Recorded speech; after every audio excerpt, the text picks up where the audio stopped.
எஞ்சான் உடம்புக்கு சிரசே பிரதானம். சரி, ஏன் வந்துட்டு சிரசுக்கு அவ்வளோ முக்கியத்துவம்? ஏன் இதயம், வயிறு எல்லா உறுப்பும் வந்துட்டு உடம்புல வந்துட்டு முக்கியமான பங்கு பொருள் இருந்து கூட பாரு. அந்த தலை எவையா பைத்து காத்தரமாக வச்சுட்டா இவ்வளோ பெருசாக எடுத்துன்னு போய் ஆர்ட் இருக்குதுல்ல, ஆர்ட்டு அதை எடுத்துட்டு வேறு ஆர்ட் வச்சிடுவான். வச்சிடலாம்ல, வைக்கிறான் இல்லை இப்போ விஞ்ஞானம். மூளை எடுத்துகிட்டு வேறு மூளை வைக்க சொல்லி பார்க்கலாம். வைக்க முடியுமா? வைக்க முடியாது. ஏன்னா உன் மனன்றது அங்கே தாங்குது, உன் அறிவுன்றது அங்கே தாங்குது, உன் ஆற்றல்ன்றது அங்கே தாங்குது, உடலுக்குள்ள இல்லை. தலை வந்து ஒரு டிரான்ஸ்ஃபார்மர் மாதிரி. டிரான்ஸ்ஃபார்மர்லேருந்து பிரிஞ்சு போகிற கரண்ட்டு தான் ஊடுங்க மாதிரி இந்த உடல். அப்போது முழு அமைப்பே தலையில் தாங்குது. அதனால் தலைக்கு பெரிய முக்கியத்துவம் கொடுத்தான். அதனால் எஞ்சான் அவன் கையில் 8 ஜான் உடம்பு. அது இந்த எஞ்சான் உடம்புக்கு சிரசே பிரதானம். அப்போ அந்த தலைன்னு ஒன்று இல்லைன்னா யோசனைன்னே ஒன்று இல்லை, தலைன்னு ஒன்று இல்லைன்னா மனம்னே ஒன்று இல்லை, தலைன்னு இல்லைன்னா அறிவுன்னே ஒன்று இல்லை. அத்தனை பொருளையும் அங்கே அடக்கி வச்சுருக்கு. அதனால தான் நான் சொல்லியிருந்தேன், கண்ணதாசன் வந்து பெரிய ஞானி. ஏன் ஞானி? 8வது தான் படித்தார். எவனும் எழுத முடியாத பாடல்கள் அவர் எழுதுறது காரணம் அந்த சிரசில் இருக்கிற அந்த பாகங்கள், அந்த செல் பகுதிகள் அவருக்கு இயற்கையாகவே இயங்குச்சு. அந்த சுவாசமாகப்பட்டது அங்கே போகுது. அங்கே தான் ஆன்மாவே இருக்குது. அதுக்கு பேர் தான் பிரணவமேடு.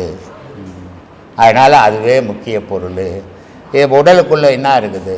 உயிர் இருக்குது. உடலுக்குள்ளே என்ன இருக்குது? ஜீவன் இருக்குது. உடலுக்குள்ளே என்ன இருக்குது? ஆன்மா இருக்குது.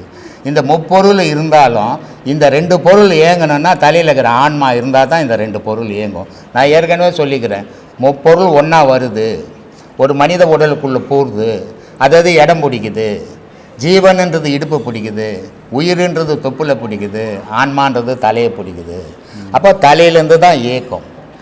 வலது நாச்சில் மூச்சு துவங்குச்சுன்னா இடது கட்டை விரல் வரைக்கும் போகும். அது இடது நாசில் மூச்சு துவங்குச்சுன்னா வலது கட்டை விரல் வரைக்கும் போய் வரும். இதான் 64 கலை தியானம். இதில் எங்கே தடைப்பட்டாலும் பராலிசினிடுவோம். இந்த சுவாசமாகப்பட்டது எங்கே போலையோ அங்கே செயலிழந்து போயிடும்.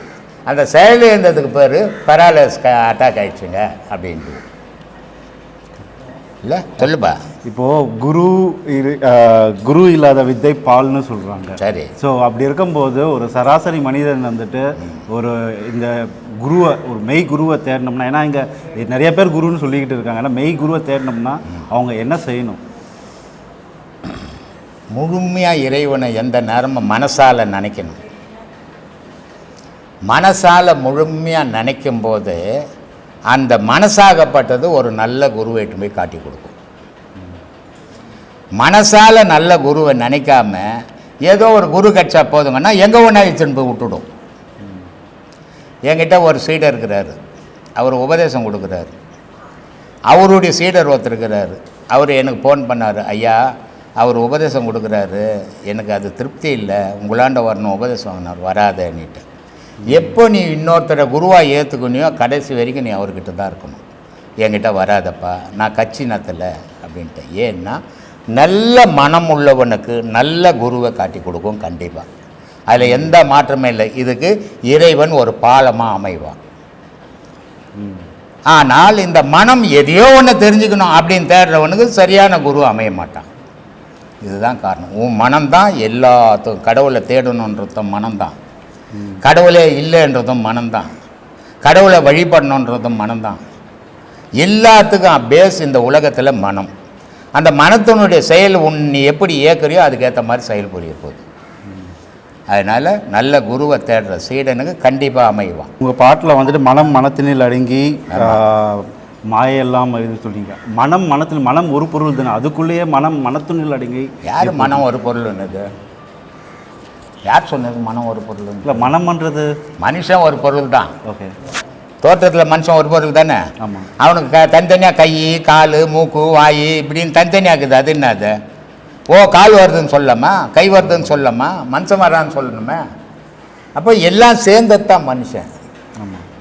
5 பஞ்சபூதங்கள் உங்கள்கிட்ட இருக்கும்போது 5 பஞ்சபூதத்தினுடைய மனசும் இருக்குது. ஓகே. இதுக்கு தான் ஒரு பாடலில் சொல்லியிருப்பேன், சேவல் 4 குஞ்சது 5 காயமான கூட்டுக்குள்ளே சண்டை கொள்ளுதே. கூவமான கிழநெறி கூட்டுக்குள்ளே புகுந்த பின் சேவலான 4 இறந்து போச்சு, குஞ்சதான 5 இறந்து போச்சு அப்படின்னு. அப்போது இந்த சேவல் 4 அப்படின்னா என்னன்னா மனம், சித்தம், புத்தி, அகங்காரம். இது 4 அந்த காரணம் மறைமுகமாக இருக்குது. 4 பொருளாக இருக்குது, ஆனால் ஒரு பொருளாக இல்லை. இது 4க்கு சேர்ந்து தான் மனம் இல்லையா? இது 4 சேர்ந்து 4க்கும் எதனுடைய ஆதிக்கம் அதிகமாகுதோ அதுக்கேற்ற மாதிரி செயலாகுது. அப்போ குஞ்சது 5 அப்படின்னா ஒரு தாயினுடைய கர்ப்பத்திலேயே அந்த அண்டகரணம் உருவாகுது. எப்போ? தாயினுடைய கர்ப்பத்தில் கரு உருவாகிறதுக்கு முன்னாடியே அண்டகரணம் உருவாகுது. இது எவ்வளோ பெரிய ஆச்சரியமான விஷயம் தெரியுமா? நான் சொல்லும்போது உங்களுக்கு சாதாரணமாக இருக்கும். தாயினுடைய கர்ப்பத்தில் ஒரு கரு உருவாகிறதுக்கு முன்னாடியே அண்டகரணம் உருவாகுது. அண்டகரணம் உருவான பிறகு தான் தாயினுடைய கர்ப்பத்தில் உடல் உருவாகுது. அதனால ஞானி என்ன சொல்றான், அது சேவல்ரா, இது குஞ்சிடான்.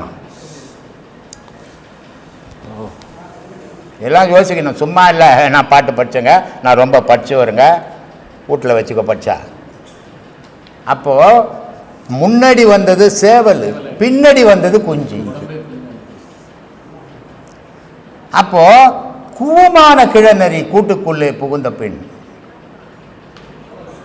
சேவல் 4 இறந்து போச்சு, குஞ்சு அது என்ன கூவமான கிழநெறி அப்படின்னா நாதம் வந்து உள்ள புகுந்ததுன்னா இந்த அண்டகரணம்ன்றது அழிஞ்சி போயிடும், மனம்ன்றது இல்லை. அப்போ 5 பஞ்சபூதமும் இறந்து போச்சு. அங்கே மெய்வாய் கண் மூக்கு 5 செத்து போச்சுப்பா, அண்டகரணன்ற 4 செத்து போச்சுப்பா, ஆன்மா மட்டும்தான்ப்பா நிற்கிது அப்படின்னு வந்துட்டு மறுபடியும் சரியே கிரியைக்கு பின்னோக்கி போக முடியுமா? இல்லை ஞானம் முடியாது முடியாது.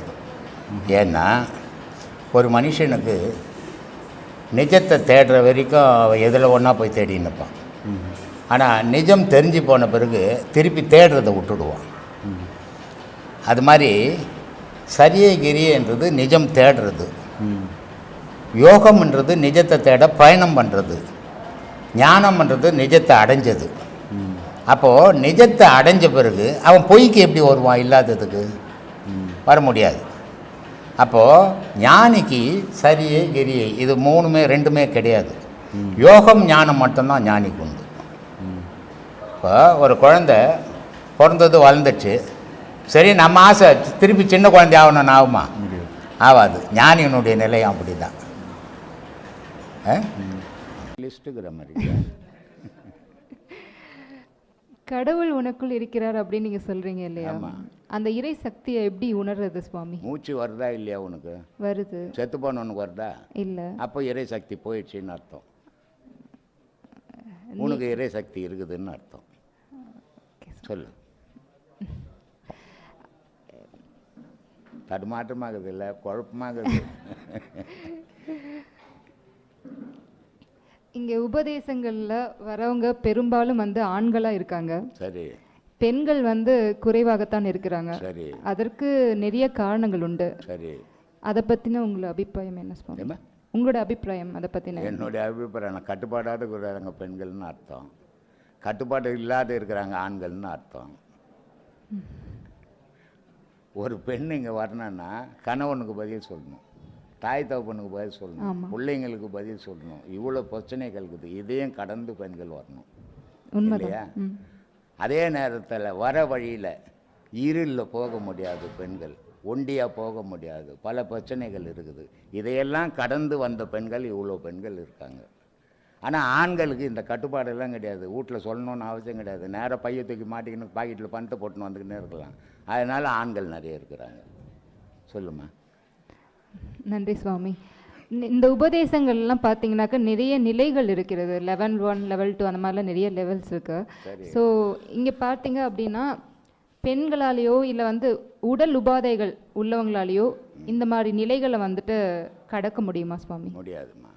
ஸோ அவங்களுக்கு அதனால தான் நான் ஏற்கனவே சொல்லிக்கிறேன், இந்த ஞானத்தை அடையணுன்றவங்களுக்கு பலவிதமான நிலைகளை அவங்க சந்திக்க வேண்டியது வரும். முதல்ல அவங்களுக்கு உடல் நல்லா இருக்கணும்.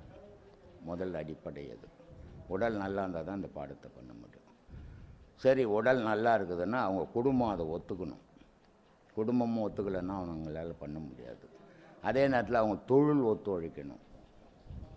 அவங்க சுற்றி இருக்கிற சந்தர்ப்ப சூழ்நிலைகள் ஒத்து வரணும். இவ்வளவும் சரியாக இருந்தால் சரியான பயணம் ஒருத்தன் பண்ண முடியும். ஆனால் இவ்வளவும் சரியாக இருந்தால் அவன் மனம் ஏற்றுக்கலனா போக மாட்டான். சில பேருக்கு எல்லாமே சரியாக இருக்கும், எல்லா வாய்ப்புகளும் கிடைக்கும், ஆனால் அவனுக்கு போக மனம் இருக்காது. சில பேர் இதில் தீவிரமாக போகணுன்னு நினைப்பான், அவனுக்கு இந்த சிக்கல் எல்லாம் இருக்கும். இதெல்லாம் தாண்டி அவன் பயணம் பண்ண வேண்டியது இருக்கும். அதனால் இது 2 விதமாகவும் இருக்குது. ஓகே சுவாமி. சொல்லுமா. அந்த மாதிரி ஆன்மீகத்துக்குள்ளே வரணும்னு நினைக்கிறவங்களால ஏன் இவ்வளோ கஷ்டத்தை ஃபேஸ் பண்ணுற மாதிரி இருக்குது சுவாமி? ஆன்மீகம்ன்றது இருக்கிற உலகத்தில் இருக்கிறதுலே கஷ்டமான விஷயம். அதுதான் ஆன்மீகம்தான் உலகத்திலேயே கடினமான விஷயம். இப்போது நீ வந்ததுலேருந்து இது வரைக்கும் பேசின்னுக்கிற இல்லையா? நீ வந்ததுலேருந்து கேட்டதுலேருந்து நானும் பதில் சொல்லின்னு இருக்கிறேன். ஆமாம் சார். ஆனால் 1 மணி நேரம் உனக்கு எந்த எண்ணமும் இல்லாத யாருக்கிட்டும் பேசாத உட்கார் பார்க்கலாம். அது முடியாது. ஏன் முடியாது? நீ தானே அது முடியாது. ஏன்னா உலகத்திலே எதுடா முடியாததுன்னா சும்மா இருக்கிறது முடியாது. 90 வயசு கேள்வி நாளைக்கு சாக போகிறது கூட தொடப்பத்தை சும்மா தள்ளிக்கினாவது இருக்கணும். இருந்தால்தான் அதனுடைய இயக்கமே நடக்கும். ஆனால் அது சும்மா இருந்ததுன்னா இயக்கமே நடக்காது. அதனால் உலகத்தில் இருக்கிறதுல கஷ்டம் எது? சும்மா இருக்கிறது. சும்மா இருக்கிறது தான் கடவுள் வழிபாடு. எண்ணங்களை உருவாக்கிறது உலக வழிபாடு. அதனால் சும்மா இருக்கிறது கடினம். அதனால் கடவுள் வழிபாடுன்றது கடினம். நன்றி சுவாமி. நீங்கள் இதுக்கு முன்னாடி ரயில்வேல ஒர்க் பண்ணிட்டு இருந்தீங்களா சுவாமி? உங்களுக்கு இந்த மாதிரி ஆன்மீகத்துக்குள்ளே வரத்துக்கான ஈர்ப்பு எப்படி ஏற்பட்டது சுவாமி? நான் பொண்டாட்டியை மதிக்க மாட்டேன். மெயின் காரணம் தான். எல்லாரும் பொண்டாட்டிக்கு அம்மா வணக்கம்மான்னுவாங்க. நான் பொண்டாட்டியை பார்த்தா கட்டை எடுத்துப்பேன். அதனால் என் கிட்ட வர்றதில்லை. அதனால் நான் ஒண்டியாக உட்காந்துருந்தேன். அம்மா வணக்கம்மான்னா நம்மளை சுற்றி உட்காந்துப்பாங்க. நீ ஆன்மீகத்துக்கு போக முடியாது. நான் ஆரம்ப காலத்துலேருந்து இன்றைக்கி வரைக்கும் அப்படியே வாழ்ந்துட்டேன். காரணம் என்னென்னா, நான் ஆன்மீகம்ன்றது ஏதோ பாதியில் வந்து போடல. இதில் அப்படி பூந்தால் நான் நின்று இருக்க முடியாது. என்னுடைய பிரச்சனைகளுக்கு 6 வயசுலேருந்து ஆராய ஆரம்பித்தேன் நான் இதை. அதனால் அது ஊறி போச்சு. வளையும் பயிர் முளையிலே தெரியும்னுவாங்க. தெரியுமா? தெரியும். அந்த வார்த்தை மாதிரி நான் ஆரம்ப காலத்தில் இதில் வந்துட்டேன். ஏதோ இடையில் பாதியில் வீட்டு சண்டையில் பிரச்சனையில் வரல. இதில் அப்படியெல்லாம் வரவங்க இதில் நிற்க மாட்டாங்க. மதுரையிலேருந்து எங்கிட்ட ஒருத்தர் வந்தார், பாடம்லாம் வாங்கினார். அவர் வீட்டில் போய் பூஜை பண்ணுறாரு. அவர் பொண்ணு எனக்கு ஃபோன் பண்ணு, எங்கள் அப்பா வெளியவே வரமாட்டுறாரு, நல்லா பேசின்னு பாரு, எங்கள் கூட உள்ளவே உட்காந்துக்கிறாருன்னு. நான் சொன்னேன், பூஜை ரூமில் தானேம்மா உட்காந்து. ஆமாம், சாராயக்கடையில் உட்காந்து இல்லைன்னு. சாராயக்கடையில் உட்காந்தா கூட பரவாயில்லையா, பூஜை ரூமில் உட்காந்துக்கிது முடியல. கட்சியில் மாதம் குடும்பத்தோடு கூட்டின்னு வந்தார். 3வது மாதம் ஆளையே காணும். ஏன்னா இவங்கெல்லாம் செல்லம் கொடுத்துட்டீங்கன்னா நீ போகிறதுக்கு ஒரு. அதுதான் ராமகிருஷ்ண பரமஹம்சர் ரொம்ப அழகான ஒரு வார்த்தை சொல்வார். நாய் இருக்குது இல்லை, நாய், அதுக்கு 4 வாட்டி பிஸ்கெட்டோ சோறோ வச்சு பழகிட்டீங்கன்னா நீ வந்தீங்கன்னா உன் மேலே எகிரி எகிரி குதிக்கும். நீ என்ன தான் போகணுன்னா கூட அது போகாது. அதனால் அவர் என்ன சொல்கிறாருன்னா, வீட்டுக்கட்டை எடுத்துக்கோ, வரும்போதெல்லாம் 4 அடி அடி. அதுக்கு அப்புறமா என்ன ஐயோ இவங்ககிட்ட போன அடிக்கணும் போயிடும். அந்த மாதிரி இந்த சொந்த பந்தம் பாசம் பண்ணுறத வீட்டுக்கட்டையில் அடிச்சுக்கினே இரு, உங்ககிட்ட வராது, நீ தனியாக இருன்னார். ஏன்னா கொஞ்சோண்டு மூஞ்சை கொடுத்துட்டீங்கன்னா கூட வந்து உட்காந்துக்கும் பொண்டாட்டி. கொஞ்சோண்டு பிள்ளைங்களுக்கு உட்காந்தா ஜோபியில் கை விட்டுறோம் பிள்ளைங்க. இது எல்லாம் தூரமே வச்சுக்கணும். அதனால தான் சொன்னேன், எல்லாம் செய், நீ எதுலேயும் ஒட்டாத இருன்றேன். ஒட்டிட்டீங்கன்னா நீ அதுலேருந்து வெளியே வர முடியாது, பிரிச்சுக்கணும். ரொம்ப கடினம் அது. அந்த மாதிரி பழகணும். பழகிட்டிங்கன்னா ஈஸியாக இருக்கும். சரி, நம்ம வீட்டுக்காரர் இப்படி போயிருக்கிறார், நம்ம இப்போ ஒன்றும் சத்தம் போடக்கூடாது, ஒன்றும் அமைதியாக இருக்கணும், அவங்க பூஜை பண்ணுறவருன்னு போயிடணும் பொண்டாட்டி.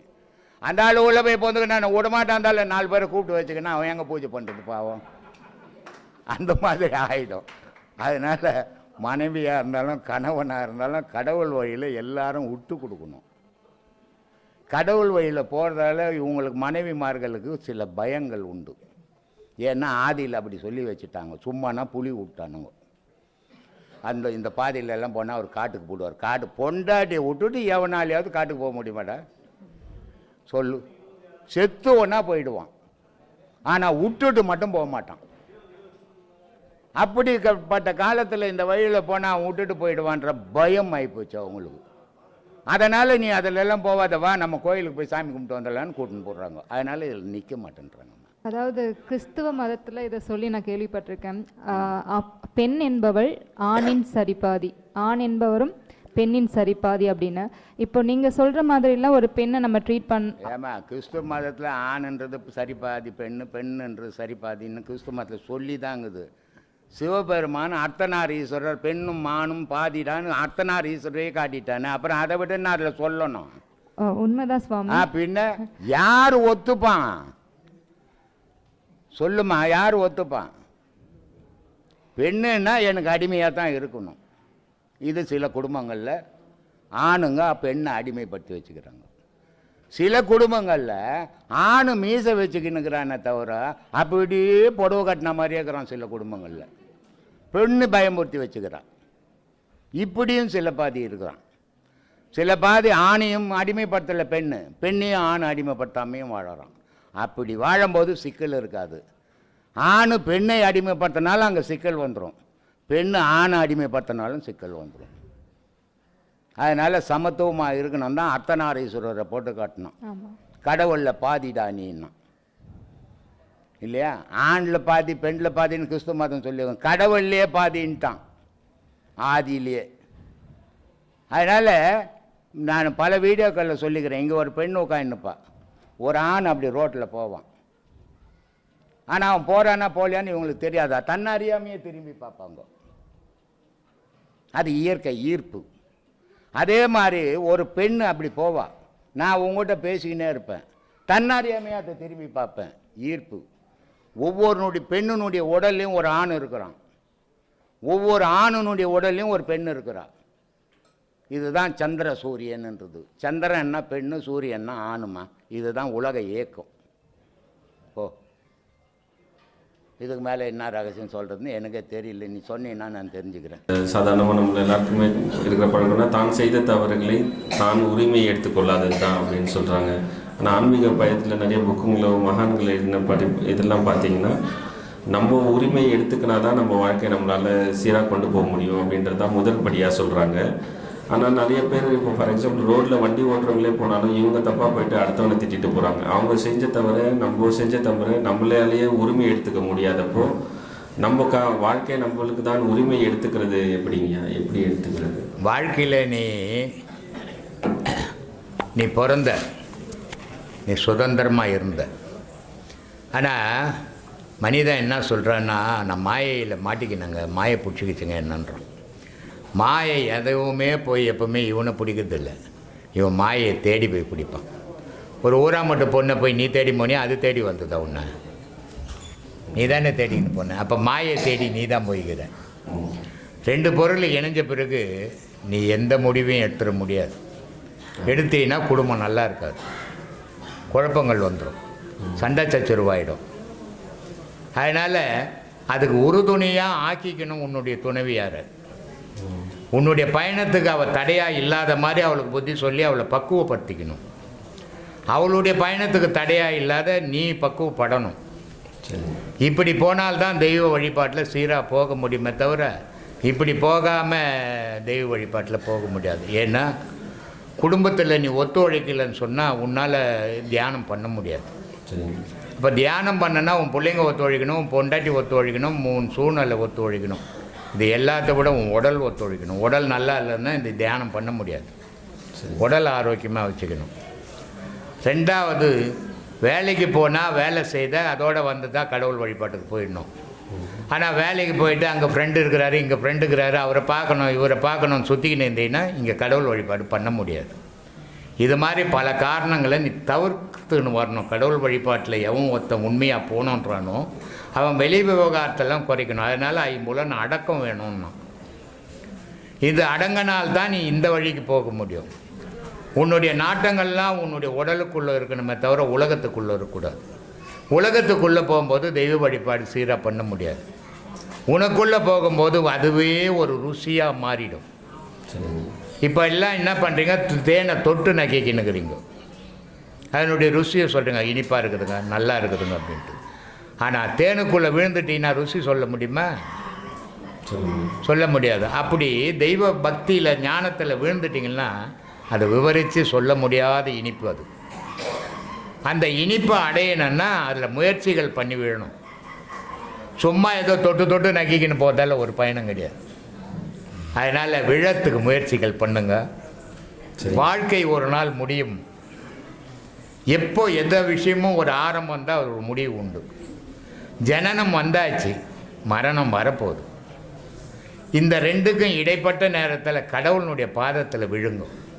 அதுதான் மோட்சம், முக்திக்கு வழிவகுக்குமே தவிர பொண்டாட்டி காலில் ஓடுதாலையோ இல்லை கோயிலில் போய் சல்லியில் ஓடுதாலையோ ஒரு பயணம் கிடையாது. உங்களுக்குள்ளே இருக்கிற தெய்வத்தை தேடுங்க. உங்களுக்குள்ளே தான் தெய்வ சக்தியே இருக்குது. உங்களுடைய அருமை, உங்களுடைய சக்தி, உங்களுடைய ஆற்றல் உங்களுக்கு தெரியாமல் வாழ்ந்துன்னுக்கிறீங்க. ஏதோ உலகமே நிஜம்னுட்டு. உலகம்ன்றது ஒரு டூரிஸ்ட் சென்டர். மனைவியாக வந்து சேர்ந்தா, தாயாக வந்து சேர்ந்தா, தகப்பனாக சேர்ந்தான், அண்ணனாக சேர்ந்தான், தம்பியாக சேர்ந்தான், நண்பர்களாக சேர்ந்தோம். ஆனால் எல்லாருமே ஒரு நாள் பிரிஞ்சிட போகிறோம். தாயை விட்டு மகன் போகிறான், மகனை விட்டு தாய் போகிறான். எல்லாரும் பிரிய போகிறோம். மனைவி கணவனை விட்டு போகிறா, கணவன் மனைவியை விட்டு போகிறா. ஆனால் இறைவன் உன்னை விட்டுட்டு போகக்கூடாது. அந்த மாதிரியான செயலில் நீங்கள் ஈடுபடணும்.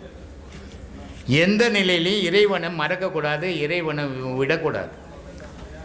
அந்த மாதிரியான பயணங்களை நீங்கள் பண்ணீங்கன்னா அது உங்கள் வாழ்க்கைக்கு நல்லது, அமைதி தரும் வாழ்க்கை. ஆரவார வாழ்க்கையால் அமைதி கிடைக்காது, துன்பம் தான் கிடைக்கும். அமைதியான வாழ்க்கை தான் மனிதனுக்கு தேவை. அந்த வாழ்க்கை தான் அவனுக்கு நிம்மதியை தரும். அதை தேடும். சரிங்க.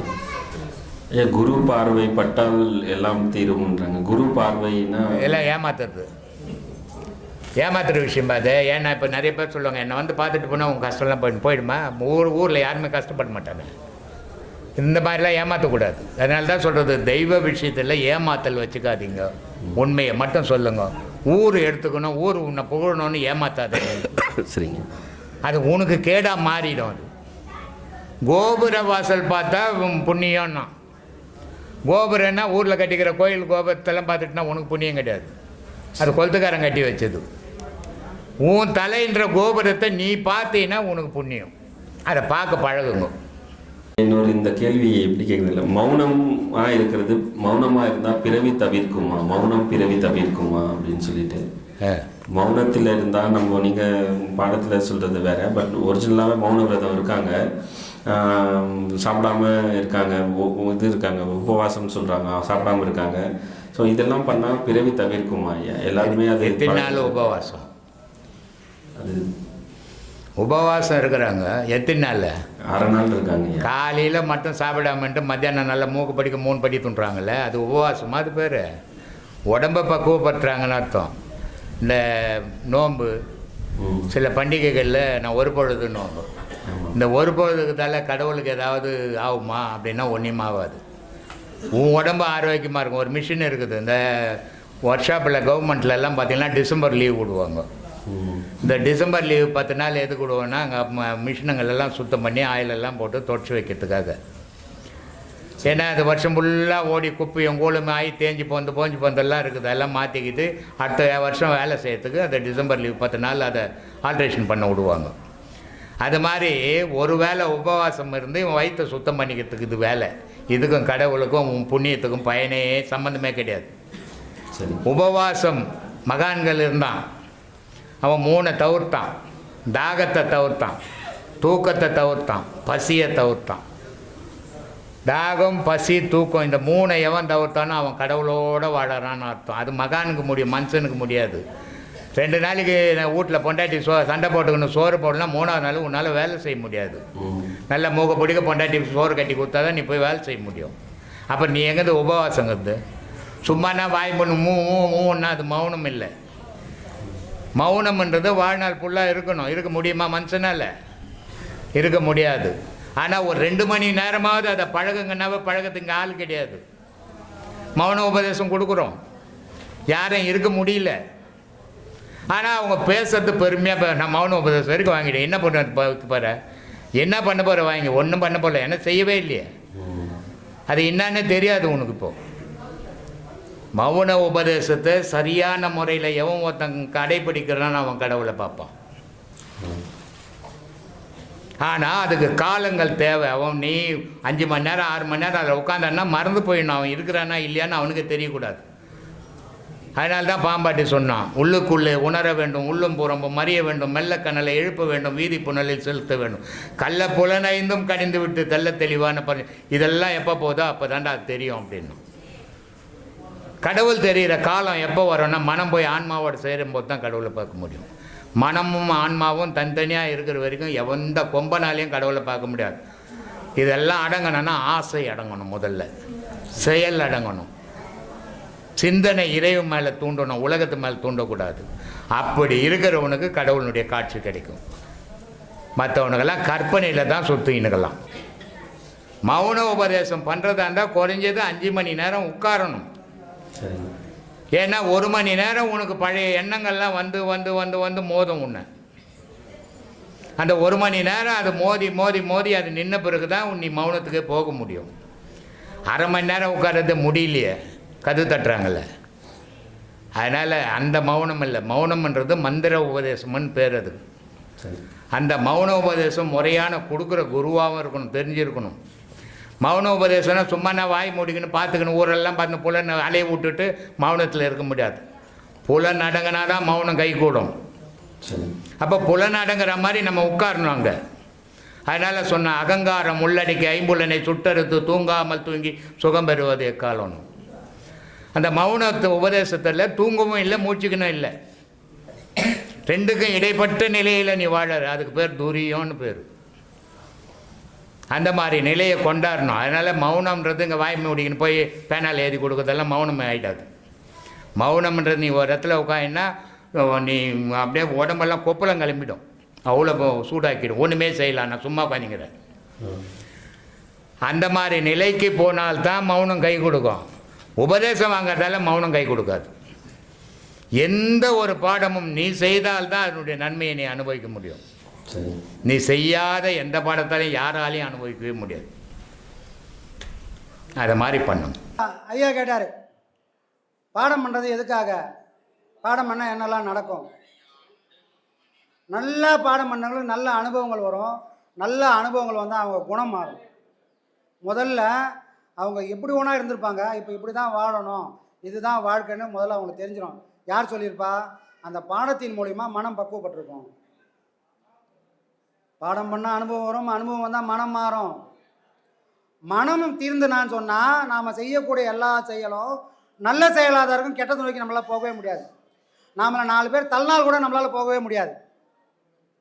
காரணம் என்ன? அனுபவங்கள். எல்லாத்துக்கும் அடிப்படை அனுபவம். பாடத்தில் அனுபவித்தால் மட்டும்தான் இந்த பக்குவம் வரும். அப்போ நான் பாடம் பண்ணால் மட்டும் எனக்கு கௌரவம் வந்துடுமானா? பாடம் பண்ணாலாம் யாருக்கும் கௌரவம் வராது. அனுபவித்தால் மட்டும்தான் நமக்கு எல்லா மரியாதையும் தானாக வரும். என் வாழ்க்கையில் தனம் மாறாது. அப்போ பாடம் பண்ணிக்கினே இருக்கிறேன், பண்ணுறதெல்லாம் தப்பாக இருக்குதுன்னா எதோட விளைவு அப்படின்னு சொன்னால், முதல்ல அடிப்படையான பாடங்கள் தப்பாக இருக்கும். பாடம் தப்பாக இருந்தால் எனக்கு அனுபவம் வராது. அனுபவம் வரலைன்னா மனமும் பக்குவப்படாது. மனம் பக்குவப்படாதுன்னா நான் நானாகவே இருப்பேன், எனக்கு மாற்றம்ன்றதே வராது என் வாழ்க்கையில். அப்போ நேற்று நான் எப்படியோ இருந்தேன் சாமி, இன்றைக்கி மாறிட்டேன்னு நீங்கள் சொல்கிறீங்கன்னா உங்களுக்கு பாடத்தினோட விளைவுகளை நீங்கள் அனுபவிக்கிறீங்கன்னு அர்த்தம். அப்போ நீங்கள் போகிற பாதை சரியான பாதைன்னு அர்த்தம். மாற்றம்ன்றது உங்களுக்கு தெரிஞ்சிருக்கணும். ஒரு கட்டத்துக்கு அப்புறம் நான் திரும்பி பார்த்தால் பாடம் வாங்க முன்னாடி இருந்த எனக்கும் பாடம் வாங்கி இவ்வளோ தூரம் பயணம் பண்ண எனக்கும் வித்தியாசங்கள் தெரிஞ்சிருக்கணும். வித்தியாசம் தெரிஞ்சால் தான் நம்ம போகக்கூடிய பாதை நல்ல பாதை. அது தெரியலன்னா அதை பண்ணுறதை விட நான் எல்லாரும் மாதிரி பண்ணாமல் சும்மா இருக்கலாம். காலத்தை வரையும் பண்ண வேண்டிய வேலை கிடையாது. புரியுதுங்களா? அப்போ இன்றைக்கி கூட நிறைய பேர் தடம் மாறி போயிருக்கிறாங்க. காரணம் என்ன? பாடத்தோட விளைவு. பாடத்தில் நல்ல அனுபவங்கள் வந்து இருந்தால் அவங்க மனமும் இந்த மனம் மாதிரி ஒன்று சேர்ந்து தான் இருக்கும். அங்கே பிரிஞ்சு நிற்க வாய்ப்பைகளே இல்லை. புரியுதுங்களா? பாடத்துக்கு இவ்வளோ பெரிய சக்தி உண்டு. நான் மாறணும்னு நினச்சா கூட மாற முடியாது. ஆனால் இந்த பாடம் எப்படி மாறணுன்னே எனக்கு தெரியல சாமி. நானாக இப்படி இருக்கிறேன்னு என் கூட இருக்கிறவனே வேந்து பார்ப்பான். முன்ன மாதிரி நீ இல்லையேன்னு சொல்லக்கூடிய சூழ்நிலை வரும். யார் மாற்றினா? பாடம் மாற்றும். புரியுதுங்களா? அப்படி ஒரு நிலை வந்தால் மட்டும்தான் நாம் போகக்கூடிய பாடம் எல்லாம் சரியான வழி. இல்லை சாமி, ஆரம்பத்தில் பாடம் பண்ணும்போது மனம் ஏகப்பட்டது.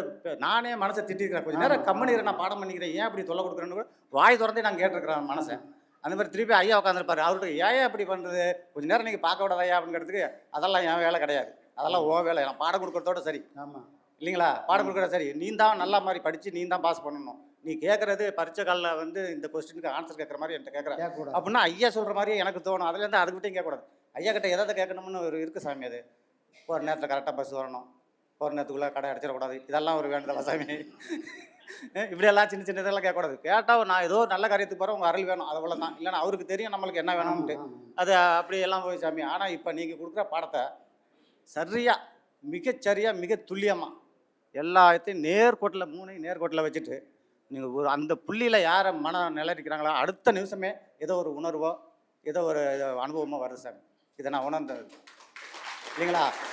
இதுக்காக மட்டும்தான் நாம் பாடம் கொடுத்ததோடு எப்படின்னா போங்கன்னு விடுறதே கிடையாது.